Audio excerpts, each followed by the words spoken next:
Bueno, muchas gracias por la presentación y también muchísimas gracias también por invitarme a participar en este ciclo de conferencias tan interesantes que organiza la Asociación de Estudiantes por una Economía Crítica, de la que yo fui presidente hace ya más de 10 años, si no me equivoco, y que es una alegría que siga todavía funcionando y organizando este tipo de ciclos y de conferencias, incluso de ciclos de cine.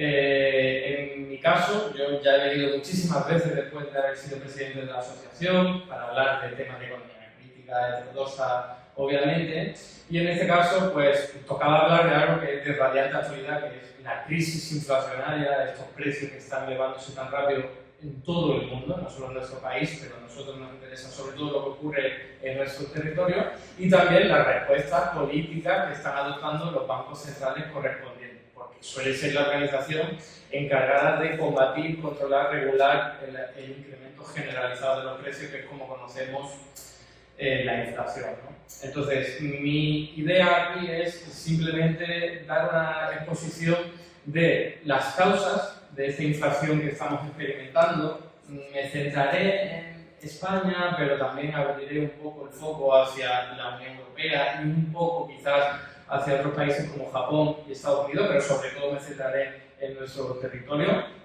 con la idea de hacer una evolución sobre lo que ocurrió después de esa causa, de por qué se originó esta espiral de precios. Eso es lo primero, que será la causa. Y luego cómo ha evolucionado a lo largo del tiempo, porque lo que originó los precios en su momento no es lo que está empujando al alza ahora los precios. Estamos viviendo otra fase de este periodo inflacionario que comenzó a finales o mitad del año 2021 y ya estamos en marzo de 2023. Hoy, de hecho, se han conocido los datos de inflación en el territorio español y vemos claramente que el comportamiento es diferente. Estamos en una situación distinta, que no tiene por qué ser peor. De hecho, ya trataré de argumentar porque estamos en una situación mucho mejor que la que nos encontramos hace un año, por motivos evidentes, ¿no? Como podéis imaginar, ya está amortizado el impacto económico de la guerra de Ucrania, también los cuellos de botella internacionales pues se han disipado. Entonces estamos en un contexto muy diferente, pero la inflación sigue ahí a lo largo del mundo, la mayor parte de los países, y en el nuestro también, como estoy diciendo hoy, lo hemos corroborado con los datos del IPC, que publica mensualmente el Instituto Nacional de Estadística. Y la clave para terminar esa exposición y ese relato sería abordar un poco las respuestas que se le podrían dar, que se le podrían haber dado en su momento para impedir que los precios hubiesen disparado, y también qué se puede hacer a partir de ahora, ya que estamos en un contexto muy diferente al que se inició en un primer momento. Pues también analizar un poco qué posibles respuestas se le podrían dar ahora ya a todo lo pasado, ¿no? Y una vez ya nos encontramos en un contexto muy diferente. Para realizar mi exposición voy a apoyarme en varios gráficos que tengo y que he ido recopilando a lo largo de estos 2 años prácticamente, y creo que pueden servir de ilustración y de apoyo interesante, ¿eh? En cualquier caso, hay muchos gráficos, no me interesa detenerme en todos, pero está presentado de forma cronológica porque creo que es lo más interesante, ¿vale?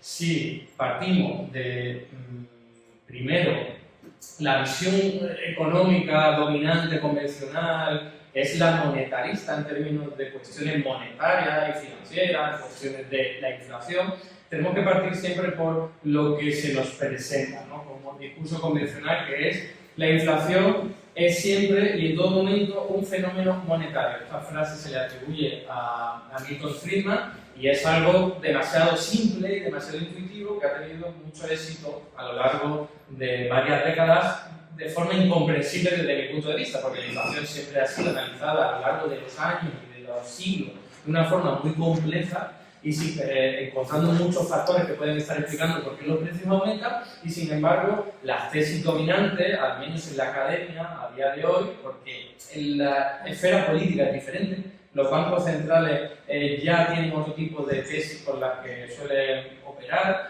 pero en cualquier caso todavía me encuentro manuales de economía. Yo soy profesor en la Universidad Autónoma de Madrid y todavía utilizamos manuales en los que se explica que la inflación es consecuencia de que se ha creado dinero, ¿no? Y esto es algo que en la cultura popular vivimos y vemos en multitud de factores, multitud de dimensiones, y hasta hay no sé, cualquier persona que no esté familiarizada con la economía se le pregunta qué es la inflación y lo primero que le viene a la cabeza es que se crean muchos billetes. Porque, como os digo, después de la hiperinflación de los años 20 en Alemania y también la reciente de Venezuela, incluso la de Zimbabue en el año 2008, la gente asocia inflación con que haya mucho dinero creado. Entonces, vamos primero a analizar si eso tiene sentido. Yo ya os adelanto que no tiene sentido, es una simplificación, algo de sentido puede tener, es parcialmente verdadero, pero solo en términos teóricos. Cuando uno va a la práctica se da cuenta de que en casi ningún momento de la historia, en ningún país del planeta, la inflación ha sido consecuencia de que hayan creado mucho dinero. Pero es verdad que en términos teóricos tiene cierto sentido.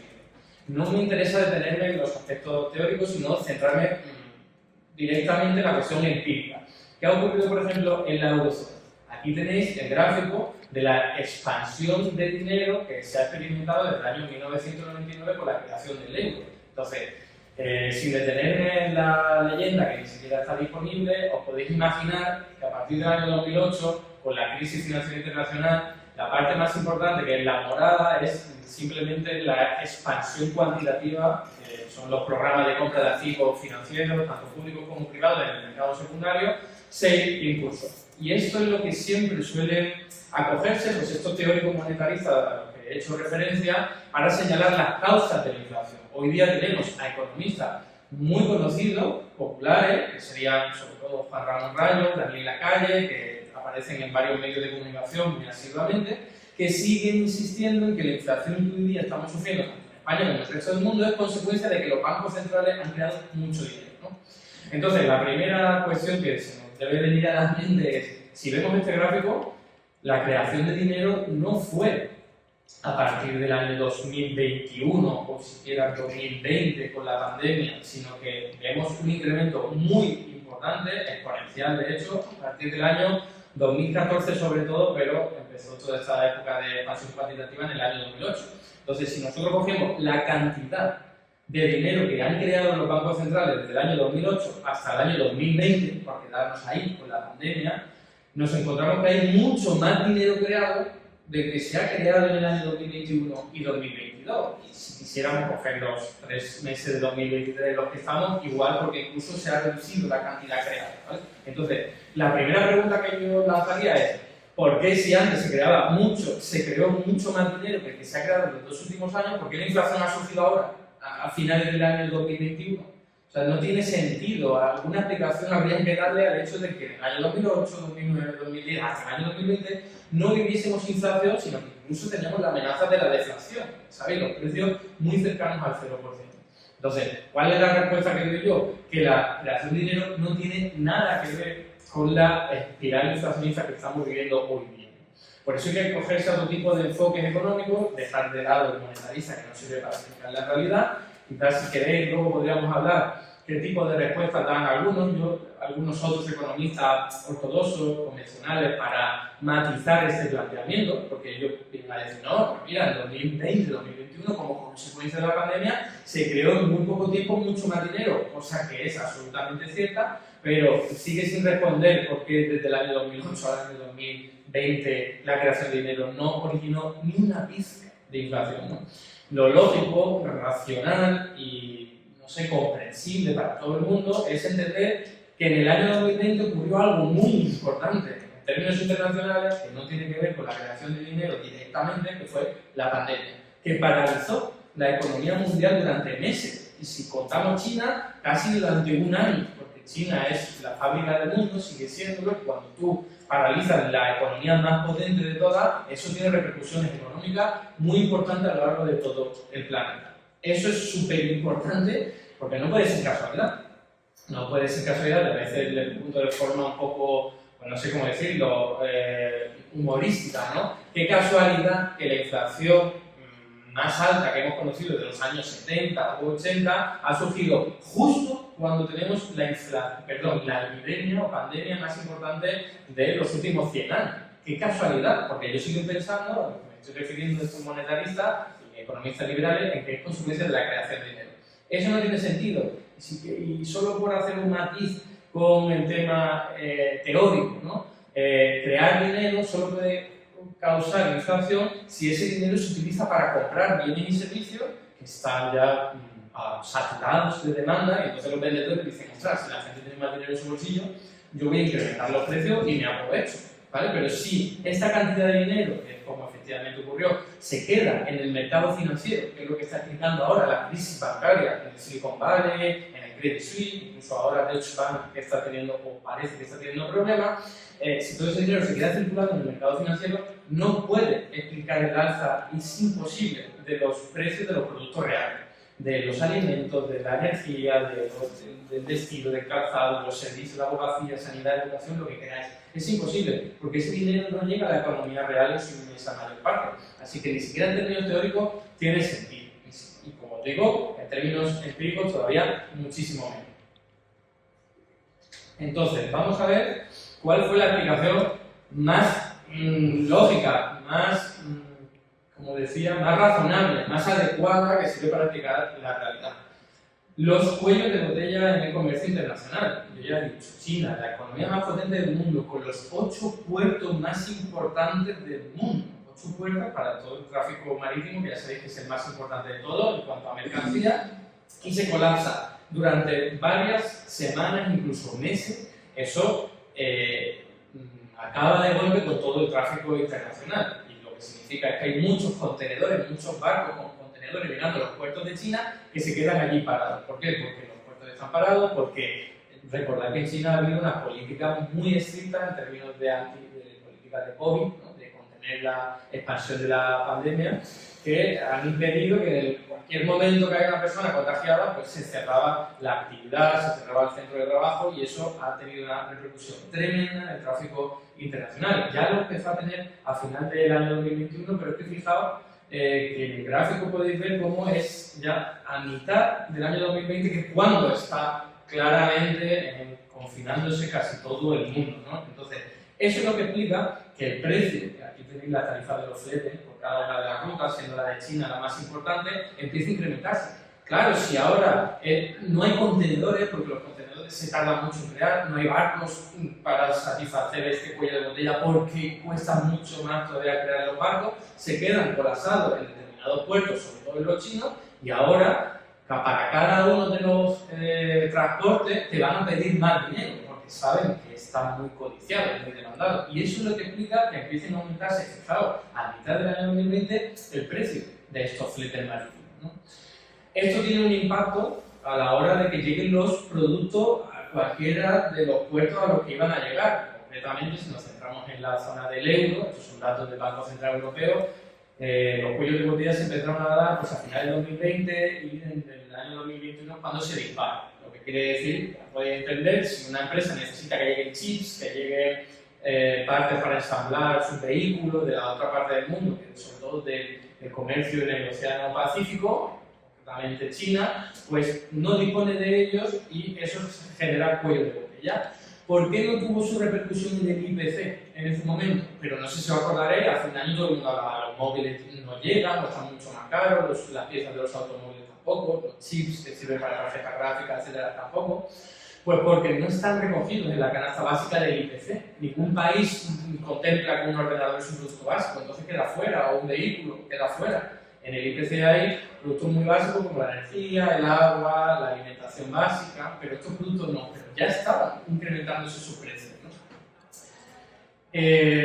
Como digo, hay un informe del Banco Central Europeo para aburrir en lo que se ve claramente como esto ya está empezando a ocurrir en el año 2021, empresas que no llegaban por un montón de partes, hay sectores mucho más afectados que otros, los vehículos de motor, material de equipo eléctrico, informática electrónica, los que sufrieron un mayor impacto de falta de materiales. No llegaban los materiales y a la hora de vender los pocos productos que tienen en el almacén, los pones un poquito más caros, al menos en los primeros momentos. Luego ya, evidentemente, te aprovechas si no hay mucha competitividad para ponerlos un poquito más altos. Todo esto son, como digo, datos recogidos por el Banco Central Europeo que revelan cómo estos cuellos de botella tuvieron un impacto diferente en función de los países. Quizás el caso más raro era el de Grecia, para esta época que era, si no recuerdo mal, marzo de 2022, ¿vale? Que Grecia, por algo que no he estudiado, fue beneficiada, seguramente por, no sé, el turismo o algo en particular, que no viene a cuento. Y fijaos que ya en aquel momento, y ahora sí estamos hablando de julio de 2021, las empresas todavía estaban ya registrando problemas crecientes en términos materiales que llegaban y al mismo tiempo recogían o declaraban problemas por falta de demanda. Falta de demanda. Esto es totalmente incompatible con esa teoría convencional y ese mantra de que os hablaba al principio. Si crear mucho dinero ha provocado inflación es solo porque la gente está consumiendo mucho, tiene mucho más dinero en su bolsillo, cada tienda compra y los vendedores dicen me voy a aprovechar y aumento los precios. Pero si las empresas de España, Francia, de Italia, de Alemania están revelando que hay una insuficiencia de demanda, que ese es su principal problema, algo no encaja. ¿Qué es lo que no encaja? Porque la inflación no ha sido provocada claramente porque haya más dinero en circulación, sino porque las empresas recibían menos componentes, menos ensamblaje y entonces su producto final lo encarecían para aprovecharse. Quizá hay una excepción y un matiz que muchos economistas convencionales han utilizado y han exprimido al máximo, y es que en Estados Unidos ha sido diferente, han tenido un panorama diferente, en parte porque no sé si lo recordáis, imagino que sí, la administración Trump, además de crear dinero para comprar activos financieros en el mercado secundario, contener las primas de riesgo, mantener los tipos de interés bajos, lo que hizo fue dar cheques a las familias más necesitadas. Recordáis, Estados Unidos es un país con un estado de bienestar muy pobre y entonces muy debilitado, entonces una forma de ayudar a las personas más necesitadas es directamente darle un cheque. Todo esto con creación directa de dinero, ¿no? Y esto estamos hablando de 2020. Entonces, hay mucha gente que dice esto impulsó la demanda de la gente más allá de la capacidad productiva de la economía. Y es cierto, pero porque la capacidad productiva de la economía estadounidense cayó con la pandemia. No solo China, a lo que me he referido tanto, sino que todas las economías se paralizan. Y parar una máquina es muy fácil, pero volver a ponerla en funcionamiento se tarda. Necesita mucho más tiempo, no es un botón de encendido y ya empieza a operar la economía. Entonces, en esos meses o semanas en los que empieza a funcionar la economía, se producen cuellos de botella porque no puede producir tanto como la gente demanda. Y además, fijaos en el gráfico, estamos hablando de bienes, de mercancía, de productos físicos. Y ahí sí, la demanda superó la tendencia que podría haber tenido si todo hubiese operado igual, ¿vale? Que sería la línea roja, y la superó por crecer. Pero ¿qué ocurrió con los servicios? Que no superó esa esa demanda hipotética que se hubiese tenido si no hubiese habido pandemia. ¿Esto qué quiere decir? Que la gente estaba en sus casas, y esto lo hemos vivido todo muy recientemente, y los productos que podíamos comprar eran, pues, eso, ¿no? Elementos que utilizábamos en nuestra vivienda, productos informáticos, de gimnasia, para videollamadas, muebles, cualquier cosa que os podáis imaginar. Ahí sí, mucha demanda que supera con creces lo que hubiese habido sin pandemia, pero con los servicios es muy diferente. No podíamos viajar, no podíamos ir a los espectáculos de música, de magia, de teatro, nada. Todos esos servicios estaban muy limitados y eso es lo que explica no que hubiese mucho dinero y mucha capacidad de consumo, sino que se había desplazado el consumo de los servicios hacia los bienes. Y eso tensa. Claro que sí, los precios, al menos en las mercancías. Y ya hemos visto que eso se suma a que la economía se ha desplomado, se ha paralizado, cuesta arrancar, y entonces tienen menos componentes, por lo que hablábamos, para poder producir vehículos, material informático, y hay una tensión en los precios que viene explicado porque hay mucha más demanda que antes y menos oferta. Pero no es por haber creado dinero, voy a ponerlo de otra forma para que se vea bien. Si no se hubiese creado nada de dinero, en el año 2020 hubiese ocurrido lo mismo. Las empresas no le llegan productos y la gente deja de comprar en servicios para comprar en bienes. Por lo tanto, hubiese habido inflación también sin crear dinero. Recordad que la mayor parte del dinero creado no llega a la gente.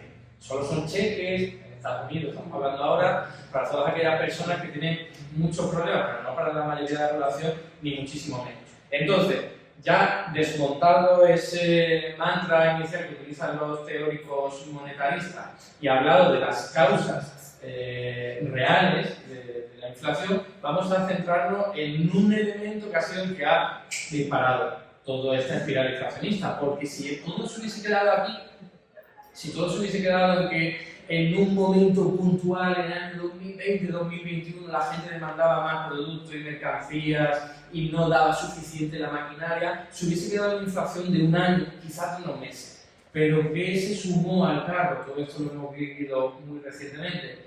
Los precios de la energía. cómo se transporta los hidrocarburos. La mayor parte de los hidrocarburos transportados a lo largo del mundo es a través de barcos. Ya hemos hablado que fue el comercio marítimo el más colapsado, el más afectado, el más impactado por todo esto de los cuellos de botella internacionales derivados del colapso de la economía por motivo de la pandemia. Entonces, los precios, aquí tenéis el de gas natural, luego traigo otro tipo de gráficos de otros productos energéticos, pero esto es hasta 2021, en ese momento bajó, pero luego ya sabéis que subió mucho más, pero estoy en la primera parte todavía de este fenómeno inflacionario, todavía no he llegado ni a la guerra de Ucrania. Estamos hablando de que sí, que Rusia hubiese invadido Ucrania, ya los precios de la energía se están disparando, mucho, claro, mucho más desde 2018, donde hubo también con ANRA, y esto se explica por lo mismo, cuellos de botella en los que los hidrocarburos se ven afectados, y ya sabéis también que son muy susceptibles de recibir especulación financiera. Los productos derivados suelen operarse sobre materias primas como alimentos básicos como petróleo y otro tipo de hidrocarburos. Entonces, en el momento que venga a aumentar un poquito los precios, especulan, ¿no? O sea, compran barato porque saben que van a poder vender caro y hacen negocio. Es un tema de cuestión especulativa que lo que hace es retroalimentar los precios. Algo ocurrió muchísimo en marzo de 2022. Entonces, fijaos, esto es el principal componente que empieza a explicar que las tasas de inflación en todos los países del mundo, pero nos centramos ahora mismo en la eurozona, se disparen. ¿Vale? Esto de nuevo es incompatible, y yo me río mucho por Twitter con los economistas monetaristas que dicen que la inflación es consecuencia de crear dinero, y digo, vaya qué casualidad que todo el dinero que se ha creado se utiliza solo para comprar energía. Fijaos ahí, es que traigo este gráfico que es de noviembre de 2021 por motivos evidentes, porque se ve claro cómo es la energía, lo que explica el aumento de la inflación. No hay nada más ahí. Había algunos productos, como los servicios, que no llevan todavía ni al 3% de tasa interanual, contando con que 2020 había sido una casi deflación, ¿vale? Entonces, un 2%, 3% es muy poco. La energía, el 27%, es lo que explica que la tasa de inflación se dispare. Y este gráfico, que quiero que le echéis un vistazo porque me parece súper ilustrativo. Si este gráfico se lo enseñáis a alguien, es que lo tenéis que convencer, si piensa algo diferente de lo que pensáis vosotros. Porque se ve el IPC, en este caso para España, descompuesto, segregado por sus componentes. Pues el de la energía es el gris oscuro es, ¿vale? El de los servicios sería el gris más claro, tenéis ya alimentos elaborados, no elaborados y bienes industriales, el resto de componentes de la barra, ¿no? No hace falta que os diga que en el año 2021 lo que explicaba únicamente la inflación era la energía. ¿Y qué pasa cuando a una empresa le cuesta más poner la luz, comprar la energía, los fertilizantes para producir alimentos necesitan gas natural, o sea, necesitan energía, por eso a las empresas les estaba ya saliendo caro, estamos hablando de 2021, ya las empresas de producción de alimentos y de otro tipo de bienes les estaban saliendo más caro, pero no elevaban los precios porque si era algo puntual no iba a merecer la pena, iban a ahuyentar a su clientela y entonces iban a perder margen de cuota de mercado. Pero ¿qué pasa cuando ya llegamos a abril, mayo, junio, julio y los precios de la energía siguen dando por saco, siguen empujando la inflación al alza? Que dicen las empresas, se acabó, ya no puedo mantenerme mucho más tiempo así, voy a extrapolar, voy a contagiar los costes de la energía al coste de mis bienes y servicios que voy a vender. Y por eso ya vamos viendo como a medida que pasa el tiempo se va contagiando el resto de bienes y servicios. Todavía aquí, hasta el marzo de 2022, que es el último dato que os pongo, todavía poco a poco y no se ve mucho efecto, ¿vale? Esto lo pongo, este gráfico es fundamental para empezar, porque hay economistas que dicen, no, ahora mismo la inflación, todos los componentes del IPC están empujando a la inflación, no solo la energía. Digo, hombre, nos ha fastidiado, porque llevamos un año, como aquí podéis ver, en que la energía ha sido el único componente, casi en exclusividad, que ha explicado que los precios aumentaran, o que al menos el IPC aumentara. Y durante todo ese tiempo las empresas han estado aguantando hasta que no han podido más y ya han empezado a extrapolar los bienes, a contagiar los precios, los costes a los precios, incluyendo los alimentos, que como os digo necesitan mucha energía para producirse por los fertilizantes, por los tractores, por toda la maquinaria agrícola y ganadera. Entonces ese es el principal impacto que llega tarde. Esto me lo guardo, quiero que lo guardéis en la cabeza para la parte final de la exposición, la que vamos a analizar los datos de IPC que se han publicado hoy, que están todos los medios de comunicación diciendo la inflación subyacente está muy elevada y es algo que no nos importa porque nos está hablando del pasado, y eso es algo que ya conocemos, pero sobre ello me referiré a continuación. Fijaos, otro argumento, otro elemento a analizar para poder reflexionar sobre lo que está ocurriendo. ¿Por qué en países en octubre de 2021, antes de la guerra de Ucrania, teníamos una inflación mucho más elevada que otros? Fijaos, Lituania 8,2% al año y Malta 1,4%. Si de verdad crear dinero es lo que provoca inflación, qué casualidad que todo el dinero que se ha creado se ha ido a Lituania, se ha ido a Estonia y casi nada a Malta. Es que es ridículo pensarlo, porque es ridículo la teoría económica que hay detrás. En realidad, lo que explica el incremento de los precios, o mejor dicho, de las tasas de inflación medidas por el índice de precio al consumo para cada uno de los países, es la energía. ¿Cuáles son los países que más dependen de la energía porque no tienen energía renovable, porque depende más del gas ruso, que primero se empieza a especular con él? Pues Lituania, Estonia, Hungría, Rumanía, los países que están más cerca y que son más pequeños, etcétera, etcétera, ¿no? Si nos vamos un poco más adelante en el tiempo, igual, solo que España empezó a sorprender, porque estaba entre esos países que no dependen del petróleo, del gas ruso y tal, y tiene una tasa de inflación muy, muy elevada. Esto sirvió para decir que España, por supuesto, era uno de los peores países en afrontar la inflación, pero en realidad no era eso. Era otro componente sobre el que no quiero extenderme porque ya ha pasado su efecto, y es el de los precios de la electricidad. El de los precios de la electricidad, porque en España hemos tenido un organismo de elaboración de datos estadísticos, que es el Instituto Nacional de Estadística, que ha tenido una forma muy original y muy rara de calcular los precios, ¿vale? Calcular el IPC. Es el único organismo de todos los países de la eurozona que lo ha hecho así y elevó en su día el IPC, o sea, lo infló artificialmente.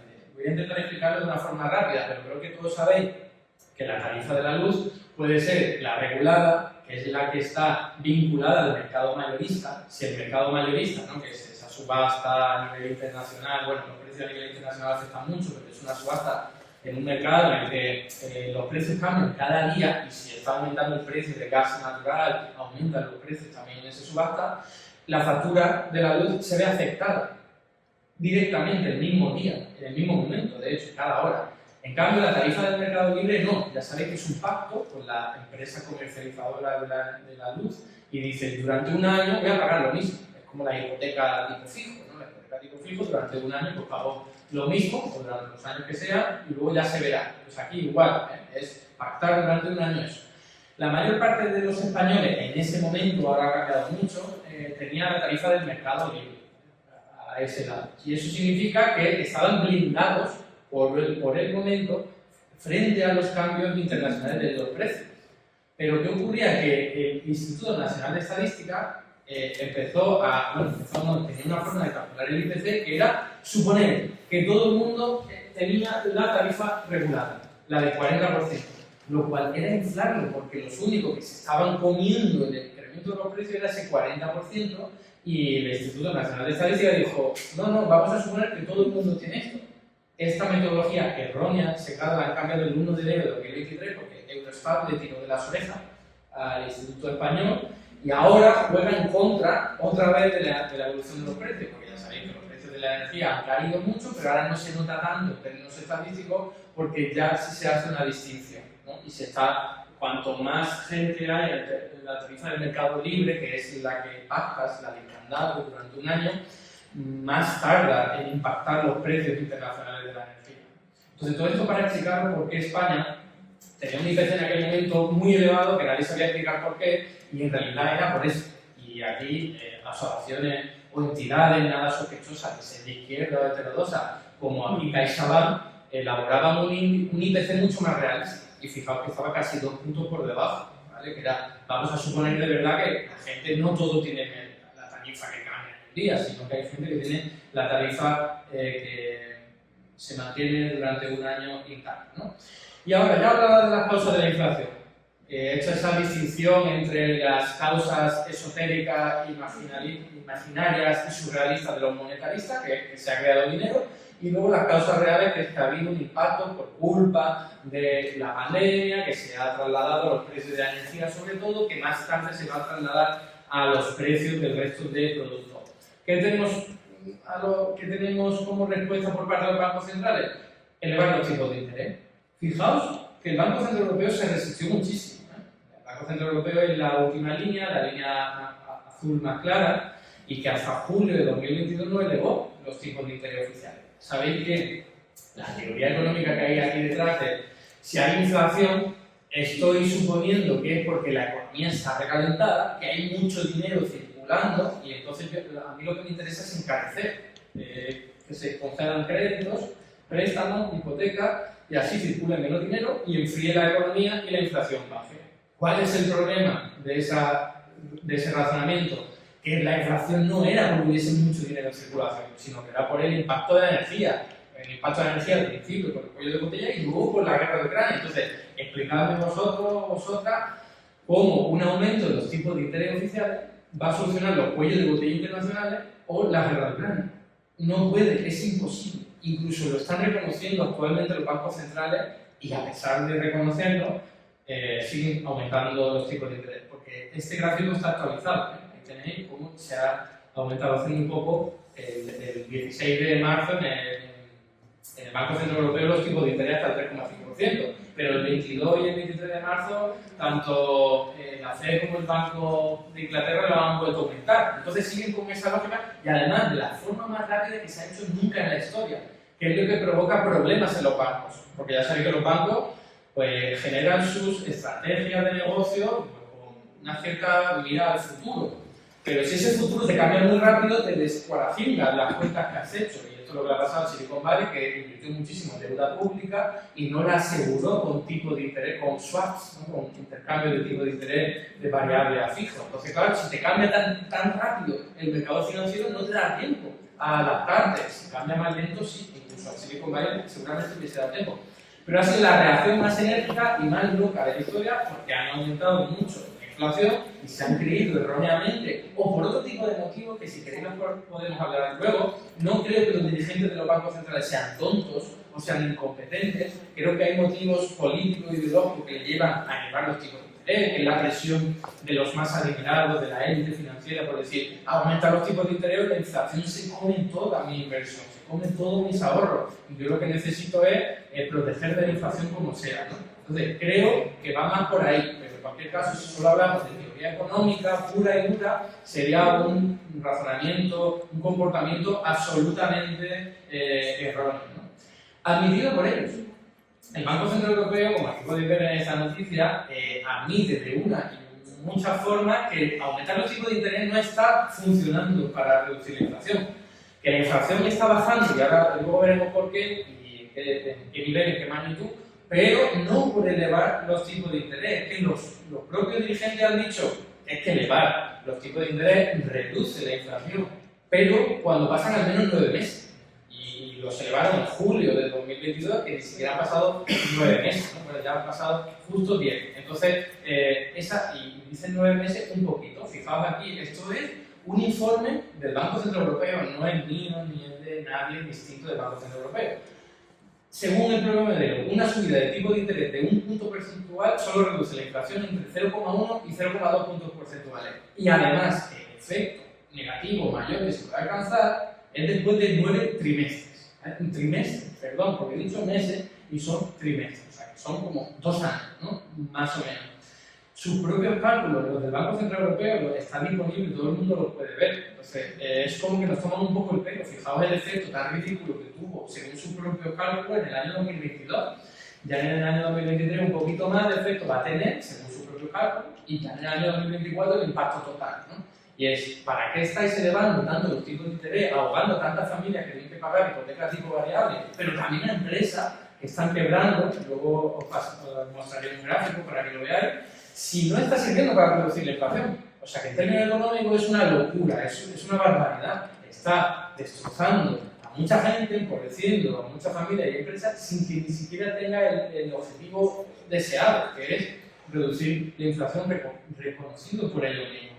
Aquí tenéis el gráfico de la quiebra, esto es del Eurostat, de la Oficina de Estadística Europea. Se ve claramente cómo por sectores las quiebras se han disparado en los últimos trimestres del año 2022. Veremos a ver, porque todavía no están los datos, obviamente no hemos terminado el primer trimestre de 2023, pero veremos a ver. Pero aumentar los tipos de interés está ahorrando a empresas. Ya no estamos hablando solo de familias que tienen que pagar su hipoteca a tipo de interés variable, que también, sino empresas. O sea, te estás cargando la economía con el único objetivo de acabar con una inflación que no acaba por eso, acaba o se ve debilitada por otro motivo, ¿no? A no ser que haya un motivo político e ideológico detrás, como decía, de vamos a protegernos nosotros como élite financiera, que es al fin y al cabo el Banco Central Europeo, de los efectos más negativos de la inflación. ¿Cuáles son las proyecciones del Banco Central de Estados Unidos de los tipos de interés? Que lo controlan ellos. A veces se habla, el Euribor ha aumentado, el tipo de interés ha aumentado, como si fuese un fenómeno meteorológico, como si fuese, yo qué sé, viene una borrasca por ahí o va a llover mañana. No. Esto es una decisión política de unas cuantas personas, sobre todo hombres, que se sientan en una mesa a decidir si el tipo de interés va a aumentar o va a bajar y cuánto.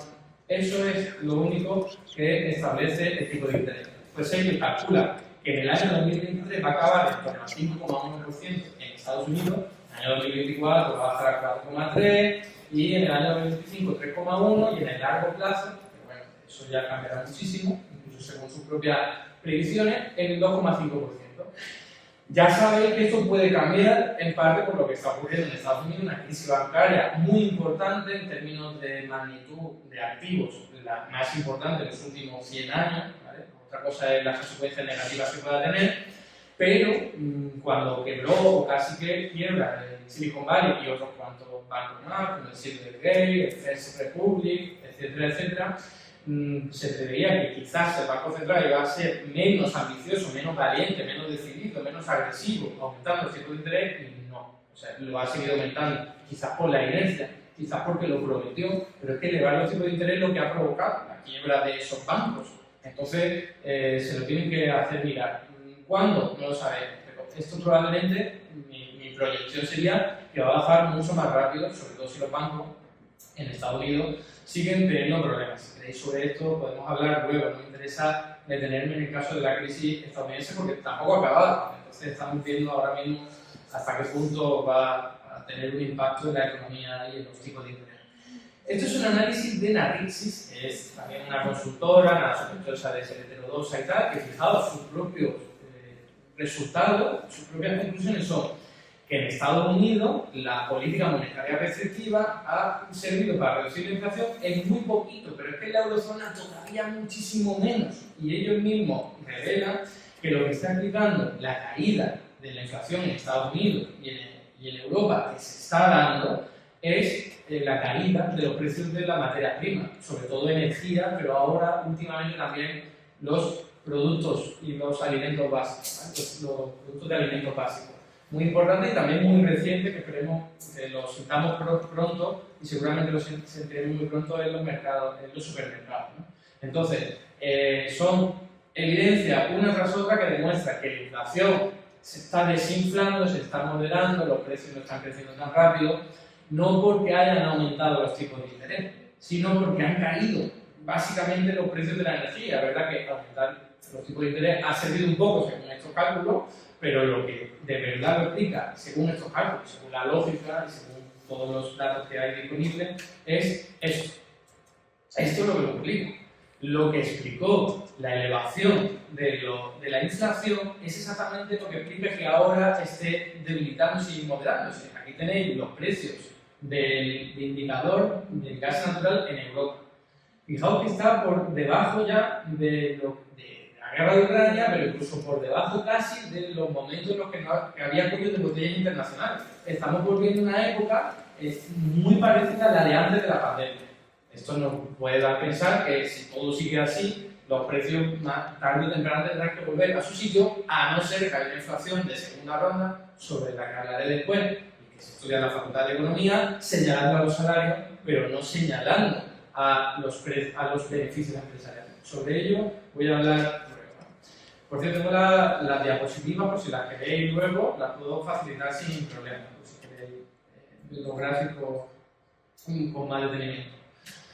La gasolina, los hidrocarburos, aquí tenéis, siguen bajando, todavía no han bajado a los niveles anteriores a la pandemia, perdón, a la guerra de Ucrania, porque ya sabéis que los precios de la energía pues suben como un cohete y luego caen como una pluma, ¿no? Porque las petroleras tienen mucho poder de mercado y lo van bajando poco a poco, pero siguen bajando, poco a poco, pero siguen bajando. Esto lo hemos notado todos y lo hemos visto en la gasolinera, derivado de la caída del precio del petróleo, sobre todo, que sigue bajando, no mucho, pero fijaos que ya está por debajo de los niveles de la guerra de Ucrania, de marzo de 2022.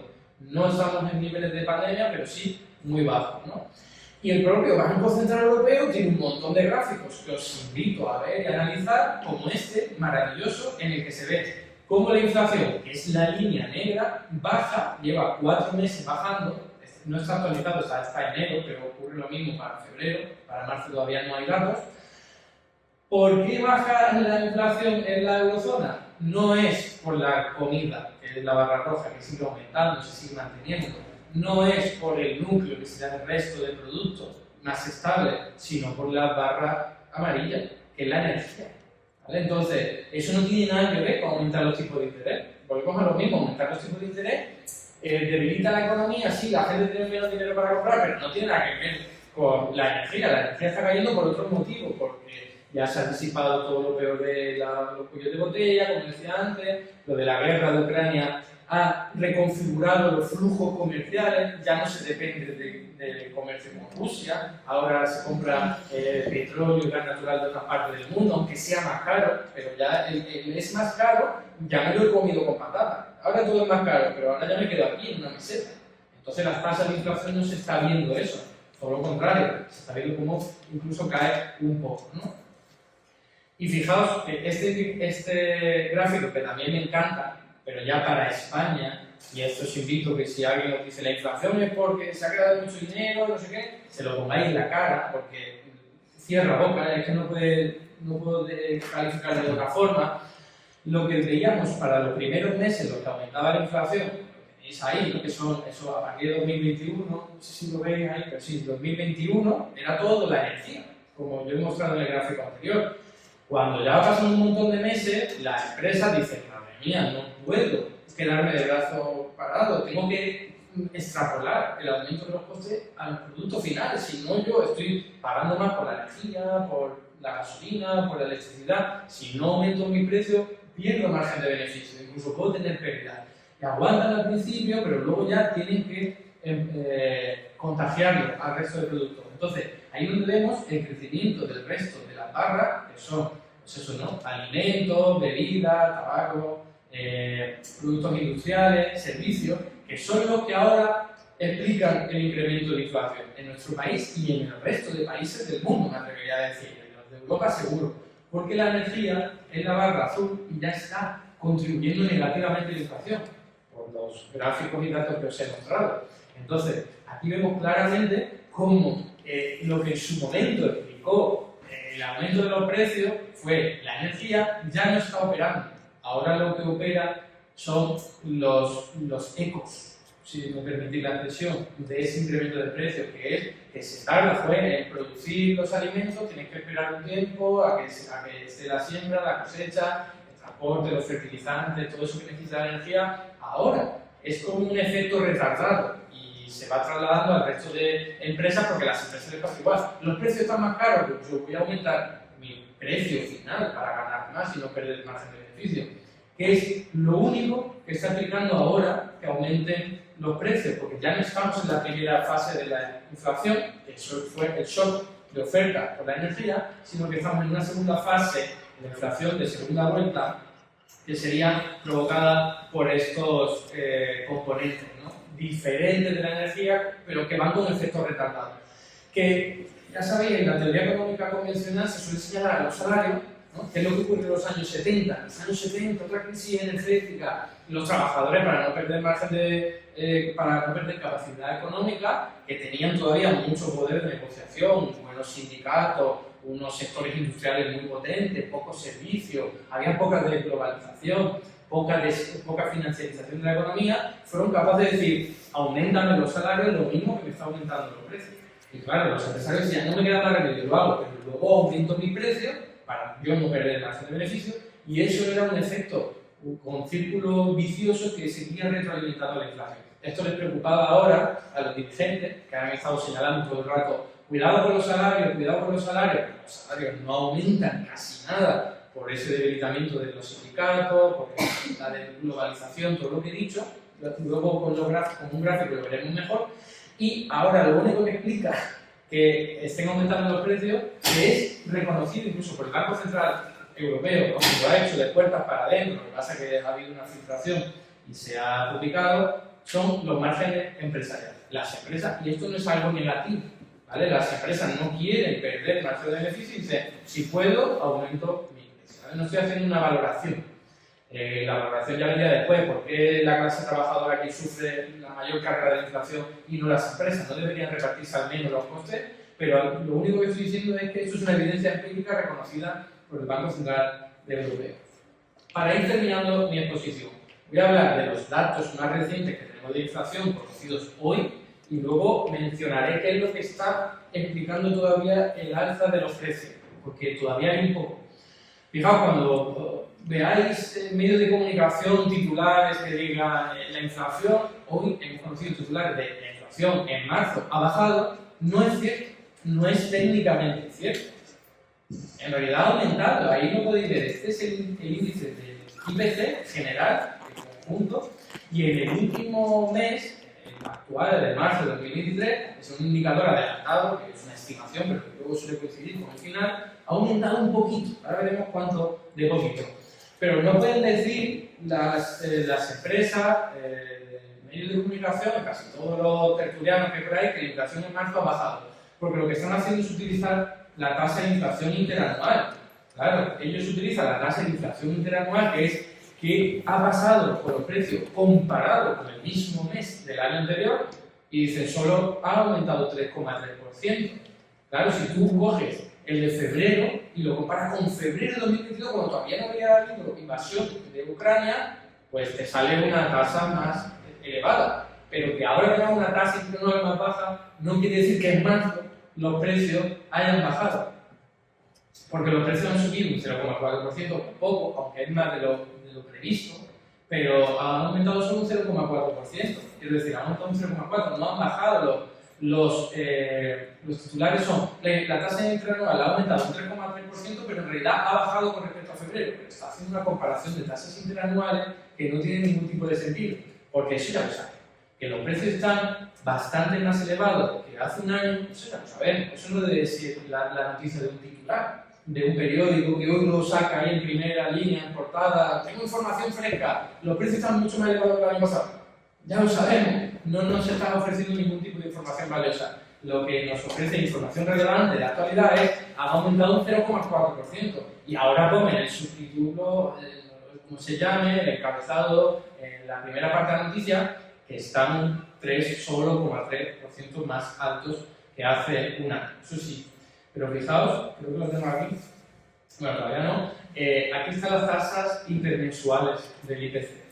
Fijaos que desde junio de 2022 ha habido bastante que han bajado. Todo tiene que ver con las políticas aplicadas, la reducción del IVA del gas, la reducción del IVA en la electricidad, el tope al gas en la excepción ibérica, el descuento en los combustibles.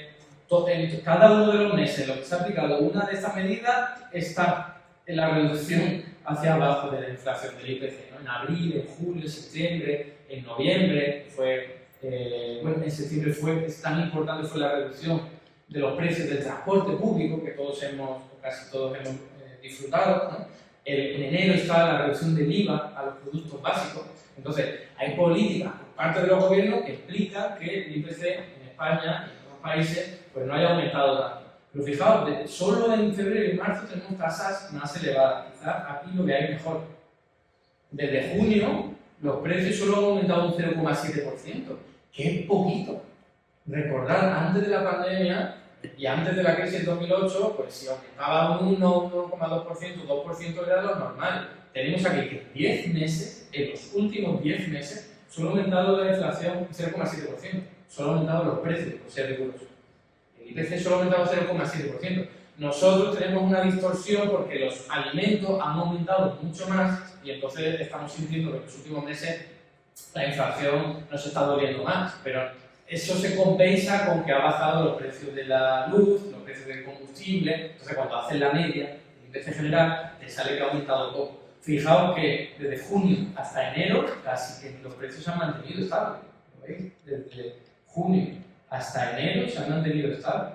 Solo ha aumentado en febrero, que fue sobre todo con componentes de la ola de frío, con poca energía renovable, y ahora en marzo lo ha aumentado, pues eso, un 0,4% más, que se debe a lo último que voy a comentar, es lo de los productos derivados de los márgenes de beneficio, ¿no? Empresariales y el poder de mercado que tienen algunas empresas. Pero fijaos que, por relativizarlo todo, no estamos en una situación alarmante, ¿vale?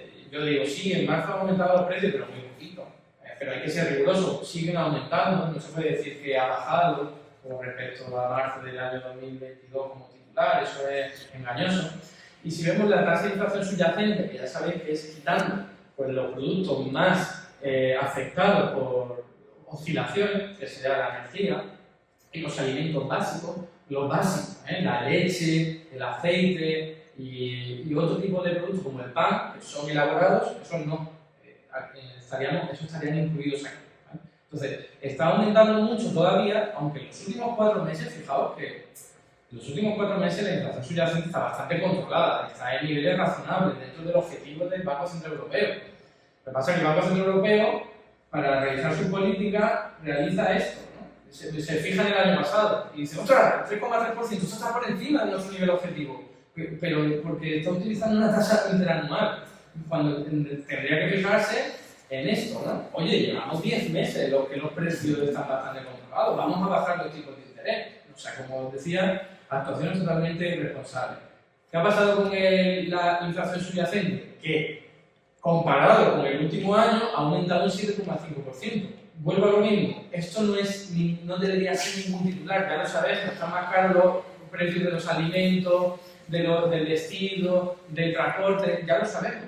Lo que nos tendría que importar es que ha ocurrido en los 4 últimos meses porque tiene una tendencia bastante estable. Y eso es una buena noticia, aunque hoy veamos titulares de se está incrementando mucho, la tasa de inflación subyacente sigue muy alta, sigue al 7,5%, que da miedo hablar de una tasa de inflación subyacente del 7,5%, pero eso ya lo sufrimos. Eso ya lo sufrimos después de la guerra y concretamente en octubre y en noviembre con el incremento de los precios de los alimentos sobre todo.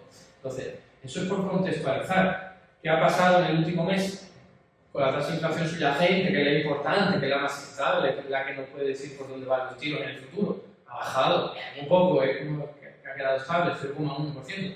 Pero eso es lo único que nos debería importar ahora para ver qué está ocurriendo recientemente y también para prever qué va a ocurrir en el futuro, ¿no?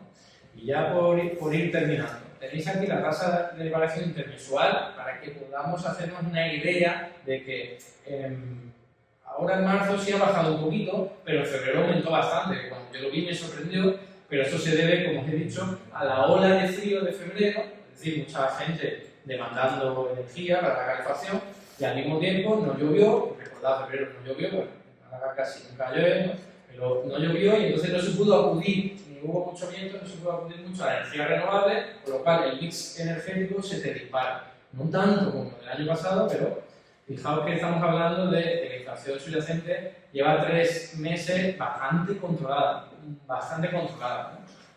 Y eso es lo más importante.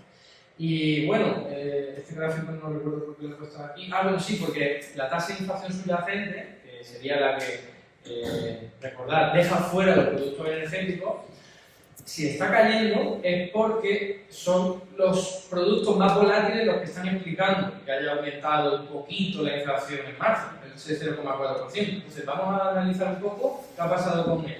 La gasolina, el diésel ha caído, en marzo ha caído un poquito, Gasolina quizá ha aumentado un poco, ¿vale? Pero más o menos es muy estable. ¿Qué ha pasado con la luz? Que aquí, esto es marzo, está bastante más baja que en febrero. En febrero ya os digo que fue anormalmente alto por culpa de la ola de frío y las pocas energías renovables, ¿no?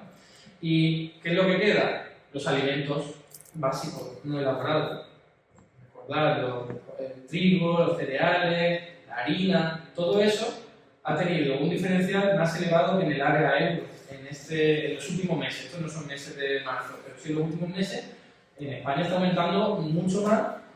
Todo esto son tasas interanuales, pero nos sirve para hacernos una idea de que en España los precios de los alimentos no elaborados están aumentando bastante más que en la zona del euro.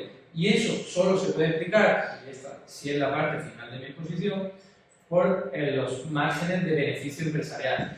Porque los productos, los precios de los alimentos internacionalmente está cayendo, fijaos. Lleva desde el año 2022, en junio, cayendo. Estos son los precios internacionales de los cereales, de las legumbres, de las harinas, los básicos no elaborados. Y está cayendo en el 2023 también, enero, febrero, cayendo. Bajando muy lentamente, sigue muy elevado, muy por encima del 2020. Pero si los precios en origen internacionales están cayendo, más o menos a un ritmo razonable, ¿por qué los precios que nos encontramos en los supermercados no? Y lo que está ocurriendo es que están aumentando, incluso a pesar de que se ha reducido el IVA en muchos de estos productos básicos. Por eso. Es lo único que lo puede explicar. Los salarios no son. La gente está pidiendo todos los salarios que puede, pero no hay suficiente capacidad negociadora para lograr que aumente el ritmo de inflación, al menos en la mayor parte de la gente. Los pensionistas lo han logrado. Los empleados públicos hasta cierto nivel. Los trabajadores de grandes empresas con buenos sindicatos lo han logrado, pero la mayoría del resto de trabajadores no. Entonces, los salarios no es lo que está explicando que estén incrementando los precios de las empresas. Lo que lo está explicando es el beneficio empresarial. Y como os digo, aquí no hay valoración todavía.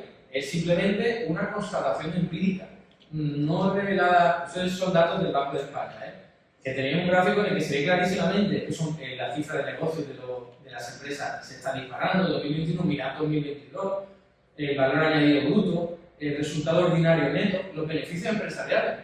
Como os digo, alguien puede razonar que sea legítimo, las empresas se están defendiendo frente a la inflación. Si una empresa no aumenta los precios, tiene que comprar en la gente de esa empresa productos fuera que están más caros, entonces la empresa es más pobre. O sea, alguien puede argumentar legítimamente que las empresas hacen lo que deben, ¿no?, para defender sus resultados. Otra cuestión es lo que deberían hacer las autoridades para equilibrar esto, que las empresas no ganen tanto y los trabajadores pierdan tanto, ¿no? Aquí tenéis otros datos, estos ya son de la Comisión Europea, estamos hablando a nivel europeo, lo que ocurre lo mismo.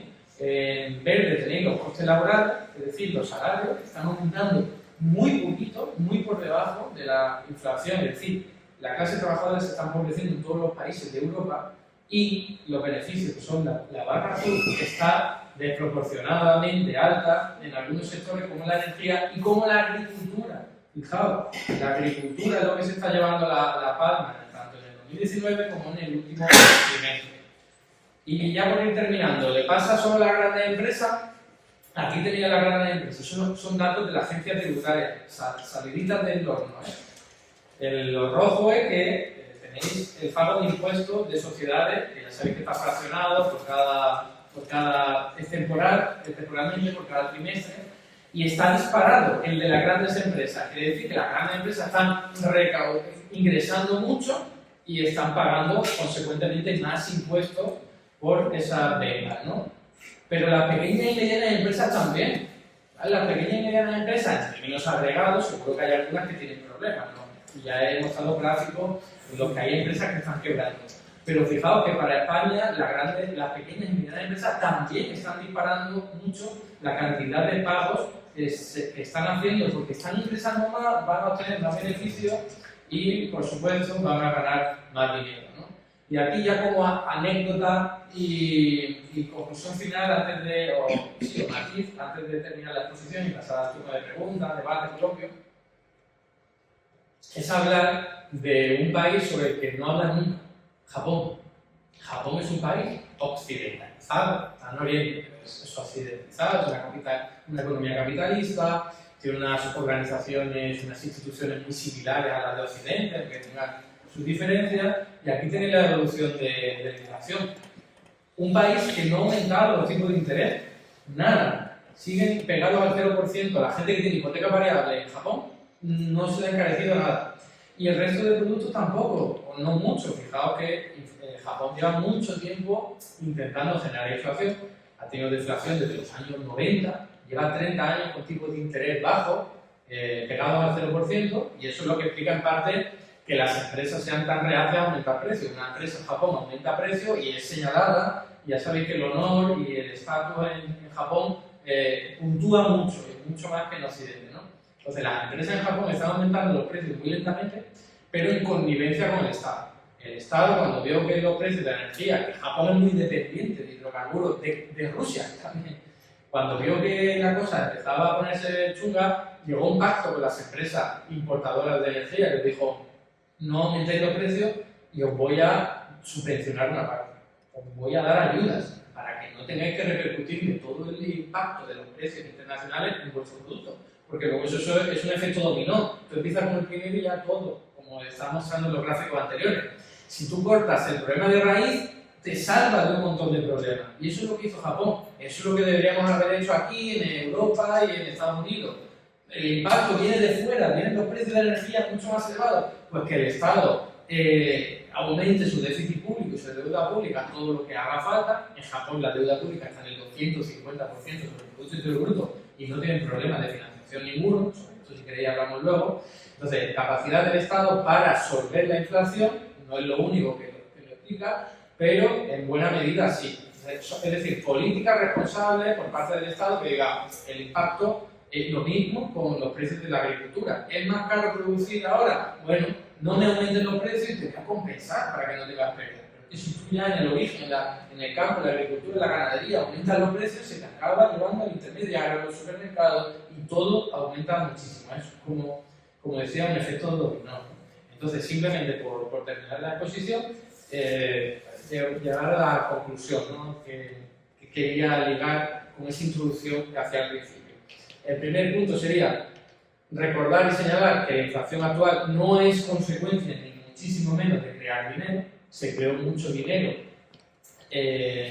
a través de los bancos centrales, pero se quedó en el circuito financiero, que es lo que explica ahora los problemas bancarios de Estados Unidos y también parte de los de Credit Suisse, pero no ha sido eso la causa fundamental del aumento de los precios. La causa fundamental ha sido los cuellos de botella derivados de la pandemia, China cerrado durante muchísimo tiempo con sus 8 puertos más grandes de todo el mundo, el aumento de la energía derivado de ese comercio marítimo que empezó a fallar y a encarecerse, que se ha ido trasladando poco a poco a lo largo del tiempo y acentuado e intensificado con la guerra de Ucrania y con la especulación financiera sobre esos productos básicos, esos productos primarios, ¿no? Entonces, ahora estamos en una segunda parte de la inflación, no es provocada por los precios de la energía, ahora es provocada por cualquier otro tipo de producto, como mostraba en este gráfico, que creo que es genial para poder verlo. Ahora es los alimentos, lo que implica la mitad, más de la mitad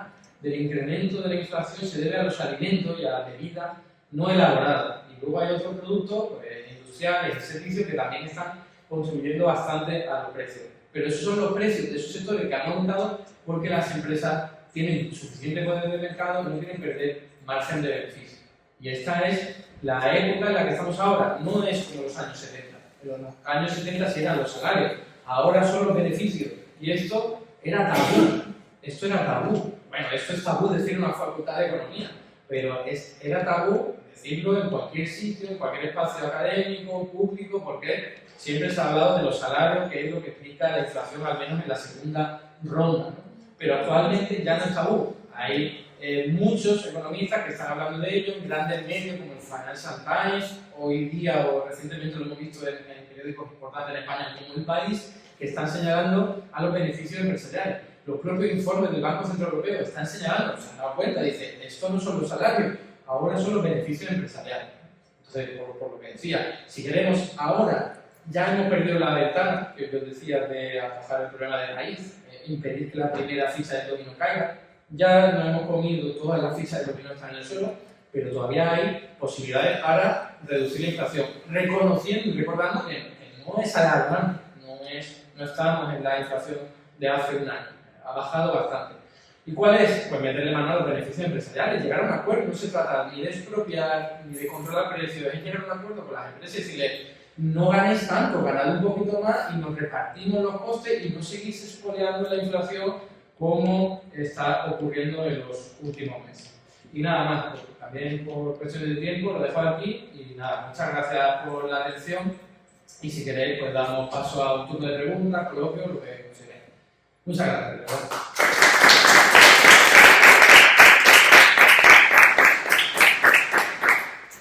Y hasta aquí el vídeo de hoy.